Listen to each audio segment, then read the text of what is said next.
Hi, you guys. This is Irene. I just wanted to come on here and talk about the law, the bill that just passed in California. This law would prohibit the use of conversion therapy for persons that were homosexual. And I am going to be inserting some clips of the meeting that was held where people were able to present their dissenting and assenting opinions. I'm also going to insert a clip of the final roll of votes so that you can make a note of who voted yes and who voted no for this bill. Make a note of these names because we as Christians do not want to support any of these individuals, and so we need to keep track of persons who are not a part of our cause. I won't be using a lot of clips, but I will be using several that I found to be the most important, and I will provide a full link of the actual entire cabinet meeting so that you can watch that yourself if you want. So the first clip that I am going to be presenting is actually an assenting voice. It's a homosexual woman. She's basically making the argument. I cut out the beginning of her argument just because it was mostly talking about her and how she came out late in life and how she was so glad everybody was accepting of her and blah, blah, blah. So right after she finished talking about herself, then I started the clip. If you want to see her full kind of speech, like I said, the link is provided below. I'm not trying to lack transparency in this. I just didn't want you guys to sit through her talking about her personal homosexual experience and how thrilled she was that all of her colleagues, were being so nice about it. With that said, she basically was saying, hey, if you're gay, the hardest part of being gay is admitting to yourself that you're gay. And so because the hardest part of being gay is admitting to yourself that you're gay, then it's really, damaging to go to somebody and, have them kind of convince you that you could not be gay. Now, with that said, I find this really interesting because from a Christian perspective, right? Because I'm Christian, because I have a Christian worldview, and other Christians, you can attest to this. The Bible calls that having a heart of flesh. So when you first start sinning, you feel guilty. And that's God's way of protecting us. He's like, hey, do you feel that? That is an indication you shouldn't be doing what you're doing. And the more that we engage in that sinful activity, the less we feel that tugging. And that is what the Bible refers to as having your heart hardened or darkened. But hardened is what's most commonly used in the Bible. And so, yeah, the more we engage in something, the less we feel that softness. So from our perspective, those of us who would try to reach out to those people struggling with those feelings, we would say that, this is an opportune time that you're feeling that. It's a good time before your heart gets hard to deal with that issue. And so she is arguing that you have to not be put in a position where you deal with that, because the hardest thing to do, and this is coming from a gay person that's saying this, the hardest thing to do is accept yourself that you're gay. Just accept that you're gay, accept that this is how you are, accept that you're attracted to the same sex. That is profound to me to hear this woman say that the hardest thing to do is internally. That speaks, I think she thinks it speaks to one thing, and I think that it speaks to another. Sorry, my kids were going crazy with sidewalk talk, but not on the sidewalk. Anyway, so let me go ahead and just start that clip and let you guys check that out. I just want to remind you that going through that process is a very scary thing. What this bill is about is conversion therapy, not just therapy, but the word conversion. And conversion means that there's an ultimate goal and an outcome. And the goal and the outcome of this kind of therapy is that the person who believes that they are gay or who is questioning that will ultimately then make the decision for themselves that, okay, I can be not gay. I can change who I think I am or who I'm questioning that I am. Let me tell you, it is much easier to fit in and be like everybody else. When somebody finally reaches the point where they're questioning and they think that they are gay, they've gone through so much turmoil in their own mind and in their own heart. The most difficult thing to admit is to admit to yourself that you're gay, because you know that you're going to face being ostracized by people that you know and love. You wonder if they'll still accept you, you wonder if they'll treat you the same. So by the time you reach that point where you're wanting to talk to a therapist or somebody about it, you need love and support and respect for who you are. What you don't need is for someone to try to change you and tell you that you shouldn't be who you are, because the process is about being honest with yourself and honest with the people that you love. So again, I don't expect people to fully understand, but the word conversion, it defines an outcome. It means that you go through the therapy so that you can become ungay. And by the time you've realized that you're gay, you've struggled so much already. And that's the difference. That's what this bill is about. It's the point of conversion. Thank you for listening. Thank you, Sandra. Okay, and so our next clip is going to be from a dissenting opinion. And I believe that he's Christian, but I really feel like he took a different route, which was the logic route. And it's so interesting because there is a scripture that literally speaks to this. Like, with their logic, they didn't know God, so that the Lord doesn't appeal with logic. He chose the foolishness of preaching. So whilst I really appreciate when Christians have logical arguments, and I'm not saying that we can't use them, because the consensus is that we're all really stupid. We're really not, a lot of us. But some are, and that's okay, right? There's no sort of intellectual hierarchy that anybody can fall into, because there's always somebody that's going to be smarter, either on your side or the opposing side. But with that said, he's trying what many of us Christians do, is just to appeal to the logic of people. Logically, adults should have the ability to go and seek counseling if they want to.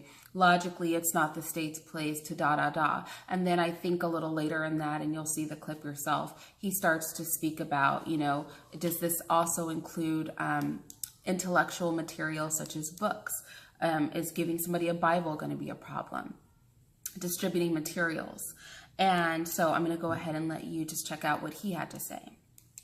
Thank you, Madam President and members. I rise in opposition to this bill, and I think it goes way beyond a business practice. I think it's an outright violation of the First Amendment, the freedom of association, the freedom of speech. And if you are an individual and you're questioning your sexuality, you ought to have the ability to speak to whoever you want to speak to. You ought to be able to pay for that service if you feel that is necessary. So I'm very concerned from a constitutional standpoint that First Amendment rights are being violated as a result of this legislation, and that we aren't really taking a serious look at that aspect.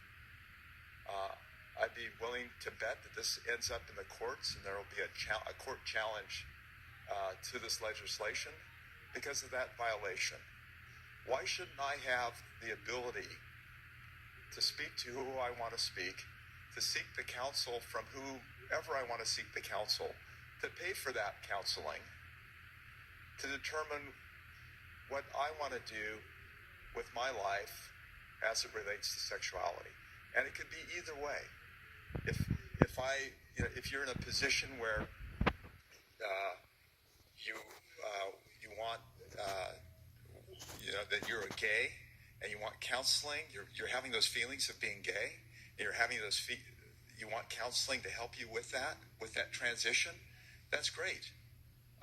But it ought to go both ways. If you're gay and you're thinking, well, maybe I'm not, shouldn't I be able to seek that counsel with whoever I want to talk to and have that freedom? So on that basis, that is the real challenge that I have with this legislation.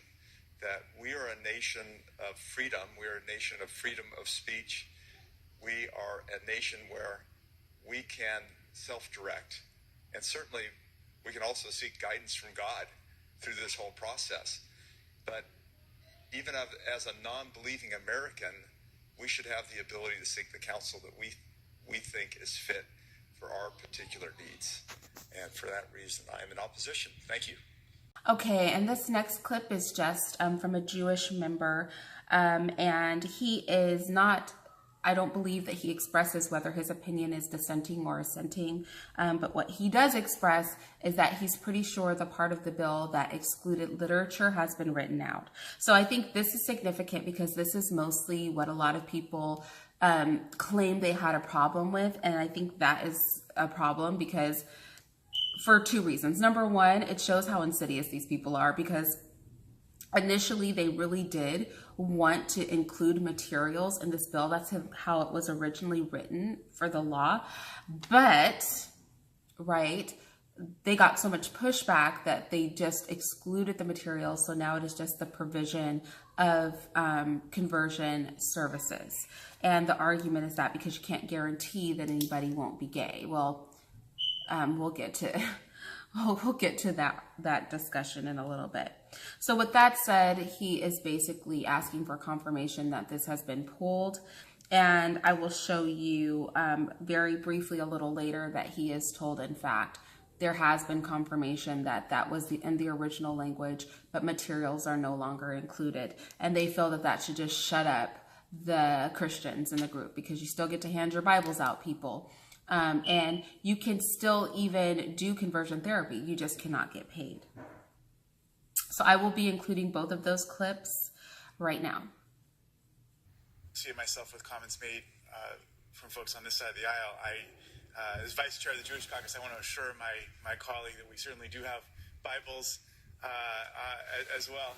But I do, speaking to that point, this was an area of some concern. I know that there were several editorial pages who raised concerns about the bill in its previous form. And I just want to give an opportunity for us to clarify the questions from our good colleague from the Inland Empire. It's my understanding that the bill used to say that it used to make it unlawful to not only sell services but also sell goods. And that was the key issue that was raised by some of the opponents who were concerned about the possible issue of prohibiting the sale of Bibles. Now the bill has been changed to, that language about goods has been dropped. And so it now simply says services. And I would just wanted to ask a question to the author to confirm that that's correct. That's my understanding. Senator Wiener, will you take a question? Yes, Madam President. Proceed. And that is correct. As I said earlier, this does not prohibit the sale of goods. It's of services. And I'll, to the Senator's previous question, section, it's 1770, section A, subsection 28, and I'll read it. And this is the definition of what will constitute fraud. Advertising, offering for sale, or selling services constituting sexual orientation change efforts to an individual. There's no reference to goods. That was an amendment taken earlier in the process. This is only about services, not goods. The Bible, books, it's not covered. So thank you, good Senator. And as I think that clarifies the issue that was raised by our friend from the Inland Empire, that the bill is now very clear that this does not implicate the sale of goods, it's services. So the Bible issue that was raised earlier is moot. Thank you, Senator Allen. Okay, and the final clip that I want to use is probably the one that I really was tempted to use first, but I hope that you've stuck around because this is probably the most powerful clip that I have to offer you guys. And that was from a Christian who he just came with it. He brought up the Holy Spirit and how the Lord is capable of doing all things. He brought up how some people are abused sexually and that causes them to be confused in their gender identity and in their sexuality. and they seek counseling and therapy because they recognize that they are disordered because of what they have suffered, and that they should be allowed to seek professional counseling, and that it is ridiculous to expect a professional counselor who is qualified to provide those services for free. He also speaks about it being a carnal and spiritual war. Just the presentation of this bill speaks to something along the lines of spiritual warfare, and he calls it a battle, actually. And I feel like he was the most sane person there.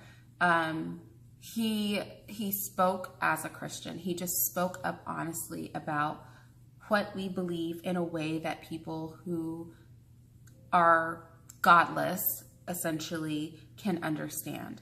And so I'm going to go ahead and play this clip, and then I'm just going to give my final opinions. Pretty substantial for me, being on a committee and listening. These people were passionate and they had a determination. And so it brings to mind, maybe we have some misconceptions on conversion therapy. I obviously oppose shock treatments, marbles in the mouth, lobotomies. These were all provided to us as conversion therapy, and certainly would oppose all three of those. But I also know the power of the Holy Spirit and how God can perform miracles and healings. And so with this bill, we have a collision between the physical and spiritual realms, and it's been quite an interesting year. I don't know how to explain spiritual matters on the floor.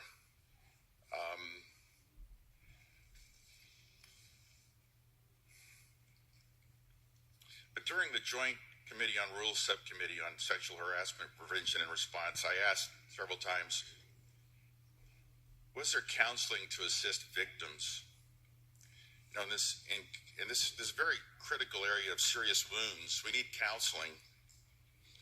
We heard the Pain and Judiciary Committee with the personal testimony of Chantel Cousineau. Senator Jackson had her as a witness, and I, as vice chair, I let her go for 9 minutes. I didn't cut her off at 2 minutes. She had a lot to share. She was deeply impacted, and you could certainly see that she was from her experience of violation. And victims want and need counseling. They need counseling by trained psychologists and psychiatrists, and they should be compensated. You don't muzzle the ox. But AB-2943 is stating that utilizing such professionals and their services for those who perhaps after a traumatic sexual violation perhaps must not compensate such services if they wish counseling. And that just doesn't make economic sense. Does Sacramento want to create a black market or an underground service? I think we're missing a key component of this discussion. It's these individuals who, after dramatic spiritual encounter with God, have had a miraculous conversion with their sexual preference and sex lives, and they've come to us and they've said, boy, now we're really getting disenfranchised, and how do we deal with that after being in one group and going to the next? And they risk their private intimacy with us in giving their testimonies in committee. So I think this is why the faith-based community has contacted all of us, and I appreciate even the senator from Carmel who received a lot of Bibles and gave them to the local rescue mission. I think, good thing, but I don't think any professional can guarantee an outcome. I don't think a surgeon can. I don't think a mechanic can. And so I don't know how we're somehow focused on this word, a guaranteed outcome. Legislating bad apples is what we should be doing. And then we let the marketplace weed out the guys that are just wasting our time and are unnecessary. We had a bill 2 years ago requiring that a sign be posted in crisis prevention or pregnancy crisis centers, and that was just recently overturned by the U.S. Supreme Court. I think this particular bill may face the same result, which would require the spending of a lot of taxpayer dollars to fight this out in the courtrooms. So colleagues, I would just encourage you to be careful when getting between an honest patient seeking answers to an honest concern with an honest professional counselor who is willing to listen and to pray with his or her client, because God can change hearts. So why punish the messengers or the therapists? Seeking spiritual and physical purity should be encouraged, and I respectfully request a no vote on AB 2943. Thank you, Senator Moore. Okay, so my final take on this whole situation. We have to really watch this. What goes on in California has the ability to affect those of us in other states. The fact that they pass this law does set a precedent. I agree with the speakers that said this will likely go to the Supreme Court. There are just a lot of issues in play here. I don't know if freedom of speech is necessarily an issue, but I definitely feel that freedom of religion is. And for example, if you can imagine suddenly having schools that taught from a biblical perspective outlawed, and so you couldn't pay to go to a private school that taught from a biblical perspective. This is kind of the same thing. You can't pay for counseling that may use a biblical approach, which would be to encourage you to not engage in homosexual activity. So this really saddened my heart. I'm so glad that I'm out of California. I love California for so many reasons, but honestly, it's a debaucherous place. The dissenters had no chance of this bill not passing, but I like that they showed up and that they still presented their case and they still tried to prevent the inevitable. With that said, I'm interested to hear your thoughts on this bill and your feelings on it. And I'm interested to see, because I'm sure this will go to the Supreme Court, waste more taxpayer money, what the final ruling from the Supreme Court is with regard to conversion therapy. And yeah, I think one more thing I want to point out that I didn't mention is, you know, in that clip, he also talked about there are many types of treatments that don't have a guarantee. And that's just the status quo when you go for treatment. There's no guarantee that you're going to be cured, period. Like, are we going to stop giving chemotherapy because the cancer might reoccur? Are we going to stop performing certain surgeries because there's no guarantee that they will be successful? You know, there's no guarantee that any kind of psychotherapy will be successful. But yet, they're picking on this one issue. And this is pushing an agenda, and that is unfortunate because obviously these people are lost. So just, you know, we need to just have a lot of prayer for the Christians that are like the remnant, because there can't be but a sprinkling of Christians left in California, and for these lost souls who are, you know, so determined to push the homosexual agenda. As Christians, I feel like a lot of people feel that we take a high road and we try to place ourselves above other people. And I think, you know, for those non-Christians that are watching, honestly, we are not better than you. We do things wrong too. But here's the thing. Just because I do one thing wrong doesn't mean I can stand for everything wrong. So I have to look at things that I am doing wrong in myself as a person, but I cannot excuse things that are going on wrong around me. You know, that would be like saying I shouldn't discipline my children because I'm not perfect myself, or I shouldn't, you know, tell my friend like that's probably not a good idea because I haven't done everything perfect that day myself. This is a situation, and I think a lot of non-Christians don't understand that we really want to provoke each other to good works and to be the best people that we can be. And that is not trying to place ourselves above other people. That is just coming from a genuine place of we want all people to do well, and encouraging people to do things that are self-destructive or sinful. That's not loving them. That's not looking out for their best interest. That's not how we show that we care about another human being. So I'm very saddened by this bill. I wasn't planning on recording today, but I felt I really had to. I have one more video that I'll be recording today, another one that just kind of I don't know. It you know, so yeah, so you'll probably see me just dressed like this because I'm not, you know, gonna change for y'all. I'm just gonna record both videos, but I hope that you'll take something from both of them, and I hope that you'll be watching out for how this pans out in the Supreme Court. And like I said, we need to take notes. We need to know who our opposition is. And so that means at the end of this video, after I finish talking, I'm going to show the roll and the votes, and you guys really need to pay attention because these are people we cannot support. I'll talk to you guys later. Secretary, please call the roll. Allen. I. Anderson. No. Atkins. I. Bates. No. Bell. I. Berryhill. Bradford. I. Canella. Chang. De Leon. I. Delgado. I. Dodd. I. Fuller. Gaines. No. Galgiani. I. Glazer. I. Hernandez. I. Hertzberg. I. Hill. I. Wesso. I. Jackson. I. Lara. I. Leba. I. McGuire. I. Mitchell. I. Monning. I. Morlock. No. Morell. No. Wynn. No. Nilsson. No. Pan. I. Porcentino. I. Roth. Skinner. I. Stern. I. Stone.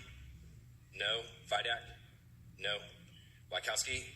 I. Wiener. I. Wilk. No.